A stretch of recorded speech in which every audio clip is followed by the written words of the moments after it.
আসসালামু আলাইকুম রহমতুল্লাহি ওবরাকাতু। সম্মানিত অভিভাবকবৃন্দ, আশা করি আপনারা সকলে ভালো আছেন। আজ আমি আপনাদের সামনে উপস্থিত হয়েছি 8 নং লেসন প্ল্যান নিয়ে। তা 8 নং লেসন প্ল্যান বিষয় হলো ইসলাম শিক্ষা ও স্পোকেন অ্যারাবিক। যে এই পাশটা পুরো স্পোকেন অ্যারাবিক লেখা হয়েছে, আর এই পাশটা হলো ইসলাম শিক্ষা লেখা হয়েছে। তা স্পোকেন অ্যারাবিকের প্রথমে 16 নম্বর পৃষ্ঠা, বইয়ের 16 নম্বর পৃষ্ঠায় ফাতে ফিলুন, কফে কলামুন, ফিলুন অর্থ হাতি, কলামুন অর্থ কলম, কাফে কুরাতুন, কুরাতুন অর্থ বল, লামে লাবানুন, লাবানুন অর্থ দুধ। এগুলো আমরা মুখে মুখে বাচ্চাদেরকে বেশি বেশি পড়াবো।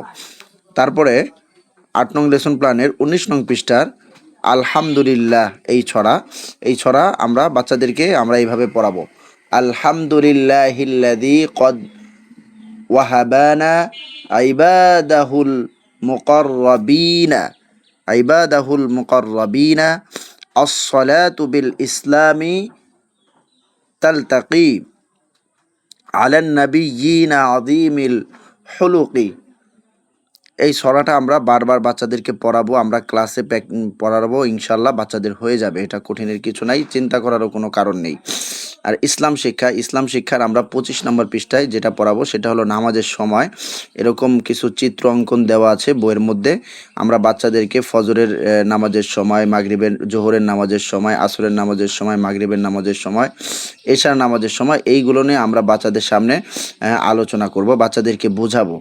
তারপরে হলো তাশাহুদ মানে আত্তাহিয়াতু লিল্লাহি ওয়াসসালাওয়াতু ওয়াত-তাইয়্যিবাতু আসসালামু আলাইকা আইয়ুহান নাবিয়্যু ওয়া রাহমাতুল্লাহি ওয়া বারাকাতুহু আসসালামু আলাইনা ওয়া আলা ইবাদিল্লাহিস সালিহিন আশহাদু আল্লা ইলাহা ইল্লাল্লাহু ওয়া আশহাদু আন্না মুহাম্মাদান আবদুহু ওয়া রাসূলুহু।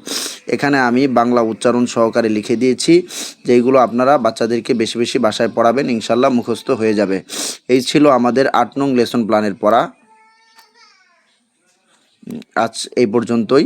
আসসালামু আলাইকুম ওয়া রাহমাতুল্লাহি ওয়া বারাকাতুহু।